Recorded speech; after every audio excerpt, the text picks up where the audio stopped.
안녕하세요. 2025년 치과보험 청구 8번째 강의를 시작하겠습니다. 저는 반듯한 치과보험 청구를 지향하는 반드시라고 합니다. 오늘은 치과 틀니 임플란트 부분을 보도록 하겠습니다. 틀니에서 한 문제, 임플란트에서 한 문제 나오게 되니까 이제 그 시험 공부를 하심에 있어서 좀 시간이 없다 하면은 치과 틀니 임플란트 부분을 조금 깊숙하게 공부하는 것보다는 전반적인 흐름 위주로 이해한다 정도로 봐주시는 게 좀 좋을 것 같고, 문제도 그런 식으로 출제가 되고 있습니다. 완전 틀니랑 부분 틀니의 공통사항이 있는데요. 먼저 만 65세 이상이셔야 되고, 상병은 K08.1로 사고, 추출 또는 국한성 치주병에 의한 치아 상실 상병으로 들어가게 됩니다. 한 악당 산정하게 되고요.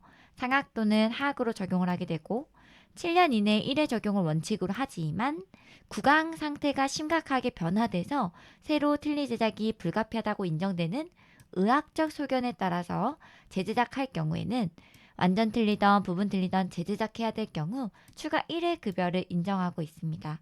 이런 경우에는 의사 소견서를 첨부해서 공단에다가 신청을 해가지고 7년 이내에 한 번 더 추가로 받을 수가 있고요. 그래서 틀니 재료에는 완전 틀니 재료, 부분 틀니 재료 이렇게 구분이 되어 있는데, 눈으로 한번 쓱 봐주시면 되고, 어느 정도 이제 그 구분할 수 있는 정도만 보시면 돼요. 환자분 본인 부담금은 이제 건강보험 환자분들 같은 경우에는 30%, 의료급여 1종은 5%, 2종은 15% 지불을 하게 되고, 진료비 지불 방식은 각 단계마다 진료비 산정을 원칙으로 하게 되는데, 두 단계 산정이 가능은 해요. 그래서 1, 2단계, 3, 4단계 뭐 이런 식으로 함께 산정이 가능하고요. 뒤에도 나오겠지만 임플란트 같은 경우에는 그 단계를 동시에 할 수 없기 때문에 각 하루당 이제 1단계, 뭐 2단계, 3단계 이렇게 나누어서 해주셔야 됩니다. 장착 이전에 중간 단계에서 진료가 중단된 경우에는 해당 단계까지만 비용을 산정한다. 환자분 사정이 있어서 나오지 않으실 수도 있고, 뭐 사망을 하시거나 이런 경우도 있겠죠. 그런 경우에는요, 해당 단계까지만 비용을 산정해 주시면 됩니다. 완전 틀니랑 이제 부분 틀니의 다른 점들을 보면 되는데, 완전 틀니는 무치아 환자분들한테 금속상 완전 틀니, 레진상 완전 틀니를 제작하는 경우에 적용을 하게 되고, 잔존 치근이 존재하지만 이런 전신질환 등의 사유로 치조골 소실 우려를 방지하기 위해서 일부러 남겨두는 경우도 있죠. 이런 경우에도 완전 틀니로 산정이 가능합니다. 부분 틀니는요, 상하 또는 하악의 치아 결손으로 남은 치아를 이용해서 부분 틀니 제작이 가능한 경우로 클라스프 유지형 금속상 부분 틀니를 만들었을 때 산정을 하게 되고요. 임시 부분 틀니는 완전 틀니는 이제 비용이 정해져 있는데, 부분 틀니 같은 경우에는 3치 기준으로 적용하고 추가되는 한 치당 수가가 추가되기 때문에 우리가 그 남아있는 치아를 선택을 해서 청구를 하게 되거든요. 그래서 그 부분 틀니 모양 자체가 남아있는 치아를 제외한 이제 그 인공치 부분을 선택하는 경우들이 있어요. 그렇게 선택하시면 안 되고 잔존치를 선택을 해서 임시 틀니를 청구해 주셔야 된다는 점을 알고 넘어가시면 되겠습니다. 저희 단계를 한번 볼게요. 완전 틀니는요, 진단 및 치료 계획, 인상 체득, 악강관계 체득, 나비치 시적, 의치 장착 및 조정. 근데 실제로 이게 동시에 이루어지는 경우들이 있잖아요. 그런 경우에는 같이 같은 날에도 두 단계씩 청구하셔도 되고, 부분 틀니에는 이제 완전 틀니 없는 금속 구조물 시적이 들어가는구나, 이렇게 두 개의 차이점을 보실 수 있도록 표로 한번 만들어 봤어요. 그래서 이것도 마찬가지로 부분 틀니도 두 단계씩 청구가 가능하다는 점 알고 계시면 되겠습니다. 유지 관리는요, Z46.3 치과 보철 장치의 장착 및 조정으로 이제 상병이 고정이 되어 있고, 만 65세 이상 틀니 장착자에게 적용을 하고, 유지 관리 시 산정된 진찰료, 치료재료, 약재는 그 유지 관리 행위에 다 포함이 되어 있기 때문에 별도 산정이 불가한데요. 무상 유지 관리는 진찰료 산정이 돼요. 이 부분 조금 어려울 수 있어요. 그래서 뒤에 예시를 들여서 보여드리도록 하겠습니다. 무상유지 관리는 등록 없이 시행이 돼요. 시술한 우리 병원에서만 청구가 되는 거고, 당연히 65세 이상이신 분들이 틀니 보험을 적용받으셨겠고, 우리 병원에서 보험 틀니 하시고 나서 3개월이나 6회까지는 무상유지 관리로 하면서 진찰료만 산정을 하게 되는데 본인 부담금이 1,500원 나오기 때문에 우리가 틀니 상담을 해드릴 때 우리 틀니 다 장착하시고 나서 한 번씩 체크 받으러 오실 때 불편하신 부분 조정해드릴 때 1,500원씩 6번 비용 발생되고 그 이후부터는 유상유지 관리가 됩니다. 미리 설명해드리면 좋겠죠. 틀니 최종 장착 후에 6회가 경과했을 때 아니면 3개월이 지났다. 이런 경우에는 유상유지 관리, 그러니까 비용이 발생한다 요 말이에요. 그래서 유상유지 관리는 어떤 건지 볼게요. 유상유지 관리는 등록 후 시행을 하게 되고 연간으로 청구할 수 있는 횟수가 있어요. 그래서 미리 치석 제거 등록하듯이 등록하고 나서 시행을 하게 되고요. 시술한 병원 외에도 청구가 가능합니다. 나이가 65세 이상이셔야 되고 레진상 완전 틀니, 금속상 완전 틀니, 클라스프 유지형 부분 틀니, 우리가 보험으로 적용하는 틀니 모양이신 분들만 유상유지 관리를 해드릴 수가 있고요. 그리고 급여 이전 틀니 장착자도 할 수가 있는 거예요. 예를 들어서 60세에 틀니를 만드셨어요. 그때 비급여로 만드셨겠죠? 60세에 만들었던 틀니를 65세가 지나고 나서 유상유지 관리하러 왔어요. 이분들도 다 보험 청구가 된다라는 의미고요. 피계유치, 오버덴처는 적용이 되지가 않습니다. 특수 틀니 같은 경우에는 우리가 보험으로 적용할 수 있는 부분이 아니잖아요. 아, 보험 틀니 모양들만 유상유지 관리로 청구할 수 있구나. 이렇게 기억해 주시고 진찰료는 포함되어서 별도 산정이 불가합니다. 요 위에 있었던 내용이에요. 요 유지관리 처치된 별도 산정 불가하다. 잇몸 처치, 의치 청소, 정기 점검 및 교육 훈련 등은 진찰료만 산정을 한다. 요거는 따로 청구할 수 있는 행위가 없다라는 의미이고 기본 진료로 넣으신 다음에 그다음에 그때 봤던 행위들을 넣어주시면 됩니다. 무상유지관리는 진찰료만 산정한다고 했잖아요.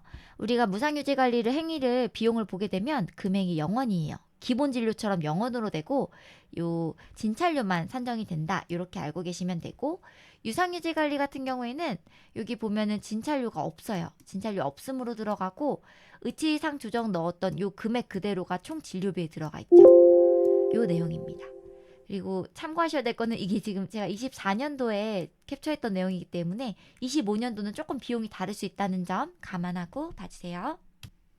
본인 부담률은 유상유지관리 같은 경우에도 똑같이 총액의 30%, 1종은 5%, 2종은 15% 비용을 내게 됩니다. 유상유지관리는 아까 제가 공단에서 그 횟수가 남아있는지 봐야 된다 그랬어요. 치석 제거 등록하듯이 잔여 횟수가 있는지 확인을 해야 되는데 연간 기준이 이렇게 있습니다. 연간 기준이 쭉 이렇게 있죠. 연 1회부터 연 4회까지 있기 때문에 다른 병원에서 하셨을 수도 있잖아요. 그래서 잔여 횟수가 있는지를 꼭 봐야지 환자분이랑 조금 논쟁이 생길 수가 있어요. 그래서 꼭 미리 확인하고 진료를 진행을 해주셔야지 되는 부분이 있고 이 유상유지관리 부분들에 대해서는 하나씩 상세히 보도록 하겠습니다. 의치 조직면을 개조하는 요 첨상이랑 조직 조정까지의 내용들은요. 안에 조직면을 개조하는 것입니다. 직접은요. 부접합이 존재하는 경우 진료실에서 내면을 개조한 경우에 산정할 수가 있고 첨상 간접으로 하게 되는 거는 이때 기능 인상을 체득해서 교합기에 장착했다. 어떤 걸 유추할 수 있을까요? 아, 기공소에 가는구나. 이 부분을 유추할 수가 있고요. 개상은요. 의치 변연 부분을 우리가 조정을 하고 교합기에 또 장착한대요.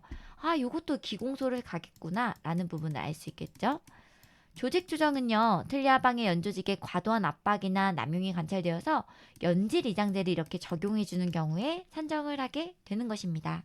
여기서 기공소 다녀오는 것들에 주의할 점은요. 딜리버리 할 때 청구를 해야 된다는 점이에요. 원칙적으로 치료가 종결되는 날 청구를 하셔야 되기 때문에 우리가 인풋날에 청구를 넣는 경우가 되게 많이 있거든요. 인풋날이 아니라 틀니를 전달해 드린 날 청구하시면 되고 진료실에서 이루어진 경우에는 이런 부분에 대한 그 고민은 없으실 것 같은데 인풋 떠서 이제 딜리버리 하는 요 2번 내원하시는 경우에는 꼭 마지막 마무리 날에 청구를 해주시길 바랍니다. 우리 이렇게 틀니가 깨져서 오셨을 때 인공치 수리가 들어갈 수도 있고 의치상 수리가 들어가기도 하죠. 새로운 인공치를 부착한 경우에 이제 인공치 수리가 들어가게 되고 의치상 수리가 들어가게 되면은 의치상 수리로 들어가게 됩니다. 의치상 조정은 앞에 있었던 그 조직면 개조 쪽에서 조직 조정이랑 조금 헷갈릴 수가 있어요. 조직 조정이랑 좀 구분해서 알고 계시고, 의치상 조정은 과도 압력 부위를 삭제해서 의치 내면을 조정해주는 경우에 청구하시면 되고, 교합 조정 같은 경우에는 직접 교합 조정을 우리가 교합지로 딱딱딱 해보세요 해서 했을 때 그때 청구하는 겁니다. 교합 조정 복잡은 인상 체득을 해서 교합기에 옮겨서 교합 조정을 시행한 경우에 하게 되고, 이거 역시 이제 기공소 과정을 좀 거칠 것 같죠. 그래서 마무리되는 날 청구해 주시면 되겠습니다. 의치상 조정은 조직의 궤양이나 불편감이 존재해서 조직면 연마면의 조정이 필요한 경우 압력 지시제를 사용해서 과도 압력부를 삭제해서 의치 내면을 조정하는 경우에 산정을 하게 되는데요. 조직을 조정하니까 조직 조정이랑 이름이 좀 헷갈리시는 것 같아요. 그래서 압력 부분을 제거하는 건 의치상 조정이고, 연질이장제를 조정하는 거는 조직 조정이구나, 이렇게 따로 좀 기억을 해주시면 구분하시기가 좋을 것 같고요. 틀리 교합 조정 같은 경우에는 교합에 오차가 있을 때 이렇게 교합조를 이용해서 하게 되었을 때 산정을 하게 되고, 치당이 아니라 이 악당으로 이해를 해주시면 되겠습니다. 클라스프 수리 같은 경우에는 가공선을 이용해서 파절된 클라스프 수리했을 때는 단순으로 청구해 주시고, 주주법으로 클라스프 제작을 해서 수리한 경우에는 복잡으로 해주시게 되는데, 우리 이렇게 플라이어로 조여드리는 경우 좀 있잖아요. 요거는 혹시 뭘까요? 어떻게 청구하면 될까요? 이거는 진찰료만 산정을 해야 됩니다. 진찰료만 산정을 해서 기본 진료로 넣어주시고, 그다음에 요 헐거운 부분 클라스프를 이용해서 조정해드렸다 라는 부분을 내역 설명에 적어주시면 되겠죠. 치과 임플란트는요, 요것도 만 65세 이상 부분 무치아 환자에 대해서 악골 내 분리형 신유 재료를 사용해서 부초열 수복으로 시술된 치과 임플란트의 경우에 적용을 한다입니다. 사실 정의에 PFM 보철 수복이라고 적혀 있는데요. 이걸 제가 뺐어요. 왜냐면 25년 2월 달부터 지르코니아까지 보철 수복의 그 종류가, 보철물의 종류가 확대가 된다라고 이야기가 나와서요. 아마 시험을 보실 때는 그렇게 기억을 하고 보시면 될 거예요. 첫 시험이 2월 16일이니까 PFM만 고정이 되어 있는 게 아니라 이제 지르코니아도 산정이 가능하다라는 변경된 부분으로 좀 기억을 해주시고, 부분 무치아 환자에 대한 이야기도 이게 좀 말이 많습니다. 전체 무치아 환자분들한테도 적용을 해드려야 된다라는 그런 이야기도 나오고 있는 중이라서 좀 변경이 될 가능성이 있는 부분인데, 현재까지는 부분 무치아 환자분들한테만 적용을 하고 있다라고 기억을 해주시면 될 것 같고, 이 기준이 저는 조금 이상한 것 같아요. 부분 무치아기든 전체 무치아기든 이걸 적용을 어차피 1인당 2개까지로 제한을 해드릴 거면 이게 뭔 의미가 이렇게 크게 있을까라는 조금 의문은 들기는 합니다. 뭔가 이유가 있겠죠. 그래서 상병은요, 틀니랑 같게 K08.1 사고 추출 또는 국간서 치주병에 의한 치아 상실 상병으로 넣게 되고요. 1인당 2개로 급여를 원칙으로 하게 되는데, 다만 의학적 판단 하에 불가피하게 시술을 중단하게 되는 경우에는 평생 인정 개수에 포함되지 아니하게 됩니다. 예를 들어서 이제 2단계까지 청구해서 하시게 되다가 중간에 중지를 하게 되면은 사실 추가적으로 중지 신청을 하고 신규 신청을 해서 할 수가 있습니다. 이거는 제가 블로그에 좀 정리한 내용도 있고, 블로그 포스팅에 궁금한 점도 선생님들께서 굉장히 많이 질문을 하시더라고요. 이런 깊숙한 것까지는 시험에 나오진 않을 것 같기는 한데, 이거는 임상에서 되게 중요한 부분이거든요. 우리가 불가피하게 시술을 중단을 했을 때 인정 개수에 포함하지 않고 다른 치식에 식립을 했을 때 청구가 가능하다는 거는 시험이랑 별개로 기억을 해주시면 좋을 것 같고, 제 블로그에서도 한번 봐주세요. 상하 구분 없이 전치부, 구치부 모두 급여 적용이 가능하고요. 진료 단계별로 1, 2, 3단계 산정을 원칙으로 하는데, 우리 앞에 틀리는 하루에 묶어서 청구가 가능하다고 했는데 얘는 묶어서 청구하시면 안 돼요. 1단계, 2단계, 3단계 다른 날 다 청구해 주셔야 된다는 거 알고 계셔 주시고, 각 단계별 종료 시점에 청구하면 됩니다. 따라서 하루에 2단계 산정할 수가 없다. 여기 한 번 더 나오네요. 보철 수복 이전에 진료가 중단된 경우에 어떤 사정에 의해서 중단이 될 수도 있겠죠. 그러면 해당 단계까지만 비용을 산정하게 된다라고 보시면 됩니다. 건강보험 환자분은 30%, 의료급여 1종은 10%, 급여 2종은 20%. 틀니랑은 비용이 조금 다르죠? 틀니보다는 5%씩 높구나, 급여 환자분들은 5%씩 높고 건강보험 환자분의 본인 부담금 비율은 똑같구나, 이렇게 이해해 주시면 될 것 같습니다. 치료 재료는요, 2단계식 고정체 픽스처랑 3단계 때 들어간 이 어부트를 별도로 산정이 가능하고요. 급여 적용 재료를 사용하는 경우 재료를 신고하고 행위료와 함께 청구해 주시면 됩니다. 우리 3단계 때 어부트먼트를 맞춤형 지재주로 장착하는 경우에는 재료대는 비급여로 선정이 가능하고 3단계 행위료는 급여로 적용해 주시면 돼요. 근데 이제 간혹가다 청구 금액을 좀 올리고자 지대주도 청구하고 그 다음 따로 맞춤형 지대주 비용도 받고 이런 경우가 있어요. 이렇게 하시면 절대 안 됩니다.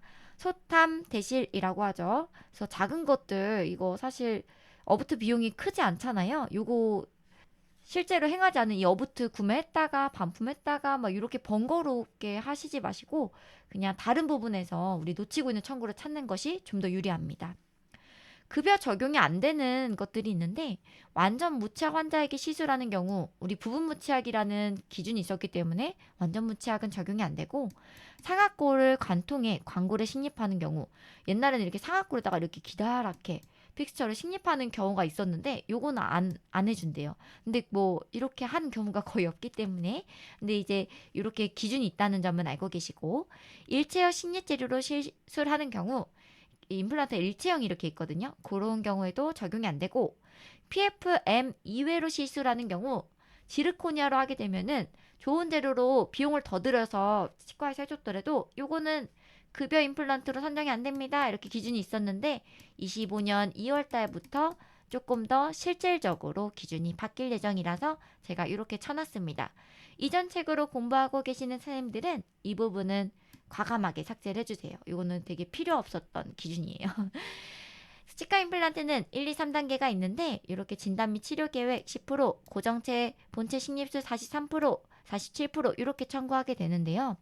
보통 이제 수술하는 날 1단계를 청구하고 2단계는 이제 그 스티치하는 날 청구를 많이 하게 되는 것 같고 보철수복은 실제로 보철수복 장착하는 날 청구하게 되는데 2단계에 대한 과정이 쭉 있어요. 1단계에도 어떤 것들이 포함되어 있는지 쭉 나열되어 있는 그 목록이 있거든요. 파노라마를 찍었더라도 당일에 치과 임플란트랑 파노라마를 청구하시면 안 되고 2단계 같은 경우는 우리가 2차 수술이 다 끝나고 나서 힐링 어부트까지 다 연결되고 난 다음에 스티치아웃 할 때 그때 청구해 주시는 게 사실 청구 시점입니다. 임상에서 그렇게 청구 안 하는 병원도 많기는 할 거예요. 그래서 청구 공부하고 나서 임상에서 딱 들어갔을 때 이거 아닌데 이런 것들이 조금 보이기는 할 거예요.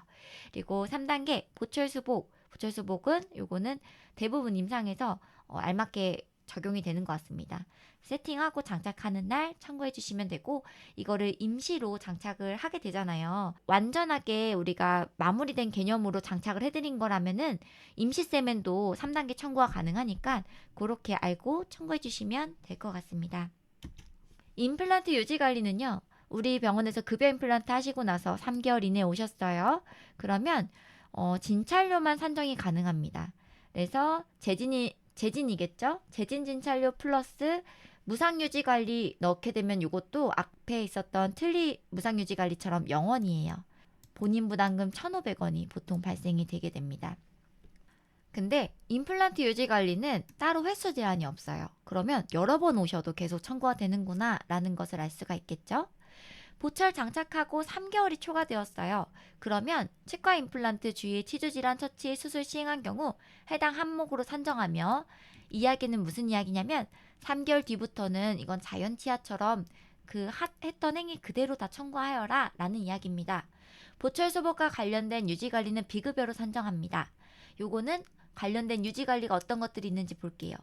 예를 들어 지대주 나사 풀림 또는 파절, 나사 조임이나 교체를 하게 되면은 요거는 따로 급여 청구가 아니라 우리가 비급여로 정해진 비용을 병원 내에 정해진 비용을 받을 수 있고 보철물 도제가 파절됐어요. 그러면 보철물 제거 후에 수리 또는 재제작하게 되는 비용을 환자분이 발생이 되는 거고요. 음식물이 끼어요. 그래서 요 첨가나 재제작을 하게 될 경우에도 따로 환자분께서 비용을 내셔야 합니다. 보철물 또 재제작 그리고 외형 조정 및 구강의 세정을 위해서 보철물 제거 및 재장착을 했을 때 환자분께 다 비급여를 받을 수가 있구나. 근데 이게 3개월이 지나야지만 되는구나. 그러면 3개월 이내에 이런 일들이 발생된다면 어떻게 비용이 발생이 될까요? 바로 여기입니다. 우리가 재제작을 해드리더라도 무상유지 관리 기간 내에는 환자분께 진찰료만 산정을 해야지 됩니다. 임플란트 재수술은요, 고정체 식립술 후에 골료차 실패로 식립대 고정체를 제거하고 재식립하는 경우에 2단계 50%로 1회 한해서 추가 청구하게 됩니다. 2단계까지 청구가 되었을 때 우리가 재수술을 넣을 수가 있고요. 이때 고정체 제거술은 별도 산정하지 않고 재식립 시 사용된 고정체는 별도로 100% 인정을 하게 됩니다. 그러면 2단계 비용의 50%랑 그 다음에 사용된 재료대는 100%로 해서 넣을 수 있겠구나 해서 2단계를 클릭하고 0.5로 조정하시는 경우도 있어요. 이게 아니라 재식립 코드는 따로 있기 때문에 재식립 코드를 넣어주시면 되고, 이렇게 골료착해서 실패된 경우에는 중지 신청을 하게 되는데요. 중지 신청을 하고 나서 같은 치아에, 예를 들어 16번 치아에 있던 게 재수술을 하게 된 거예요. 같은 16번에 하시게 되었을 때는 50%로 청구하시면 되시고, 중지하고 나서 16번 이쪽 골질이 너무 안 좋아서 15번 쪽에다가 식립을 하시게 된 거예요. 15번도 미싱이었는데 15번에 만약에 했다고 가정해 볼게요. 이런 경우에는 100%로 산정이 됩니다. 요거는 앞에 있었던 내용이랑 좀 연결되는 거고 심화된 내용이에요. 그래서 이거는 시험에는 이렇게 깊숙하게 딥하게 나오진 않겠지만 실무적으로 되게 중요할 수 있겠구나. 요거 몰라서 못하는 병원 많아요. 근데 원장님 제가 이거를 공부하고 왔습니다 라고 얘기하면은 우리 선생님 공부를 많이 했구나, 이렇게 조금 티를 낼 수 있는 부분이지 않을까 싶습니다. 비급여 산정 가능 항목으로는요, 맞춤형 지대주, 커스텀 어부트를 장착한 경우에는 비급여로 우리가 별도 비용을 정해서 받을 수 있고, 고리식술, 상하동 거상술, 뼈가 너무 안 좋아요. 근데 우리가 정해진 급여 비용만 청구하면 안 되겠죠? 이런 거는 다 할 수 있어 라고 이렇게 정해줬어요. 그리고 비급여로 등재된 스트라우만 같은 이런 수입 임플란트 재료 비싸잖아요. 이런 것들은 따로 재료 비용을 받을 수가 있습니다. 그러면 2단계에 우리 청구할 때 재료대 넣으면 안 되겠죠? 브릿지의 파닉, 요거는 우리가 더 기공료를 내고 있는 부분이잖아요. 그래서 요것도 따로 비용을 받을 수가 있습니다. 임플란트 제거술 같은 경우는 사실 외과 파트인데 임플란트 공부하면서 보면 더 잘 이해가 될 것 같아서 제가 이쪽 파트에다가 같이 넣었거든요. 그래서 사실 이거는 외과라고 봐주시면 되고, 따로 연령이라든지 급여 임플란트 식립 여부랑 관계없이 모두 급여 산정이 가능합니다. 우리가 임플란트를 제거하는 이유들은 여러 가지가 있겠죠. 그래서 제거하는 주 원인 상병을 넣게 되고, 아니면 85.6 치과 보철물 파절 및 상실 상병을 넣게 됩니다. 임플란트 제거 단수는 단순 발치구나 라고 이해하시면 될 것 같고, 복잡은 난발치랑 좀 묶어서 이해해 주시면 될 것 같아요. 동요도가 없어가지고 우리가 이런 버라든지 트래핀 버나 별도 전용 키트를 사용하는 경우에 산정할 수가 있죠. 그래서 이때 사용한 버는 따로 산정이 가능하기 때문에, 그리고 비용도 거의 매복 발치 비용이에요. 그래서 임플란트 제거술 복잡을 시행하신 경우에는 포토를 간단하게라도 남겨주시면 혹시라도 소명할 일이 있을 때 근거 자료가 될 수 있을 것 같습니다. 그래서 틀니랑 임플란트 이렇게 구분지어서 한번 보면은 본인 부담률 같은 경우에는 건강보험은 같은데 조금씩 다르죠. 그리고 무상유지 관리는 3개월 내 6회, 임플란트는 3개월 내 횟수 제한이 없었다.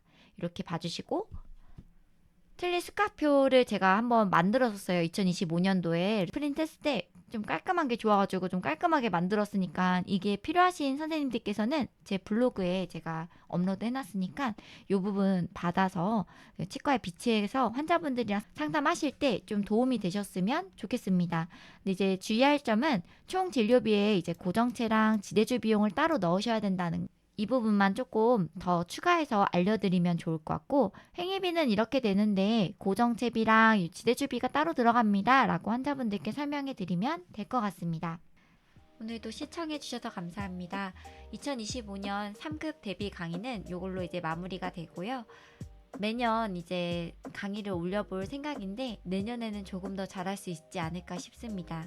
사적인 이야기이긴 한데 제가 좀 어린 두 아이가 있다 보니까 기다리신 선생님들이 좀 지치셨을 수도 있을 것 같아요. 그래서 내년에 애들도 크고 이러니까 조금 더 여유 있게 잘할 수 있지 않을까 싶습니다. 3급 시험 잘 보시길 바라겠습니다. 항상 행복하세요. 감사합니다.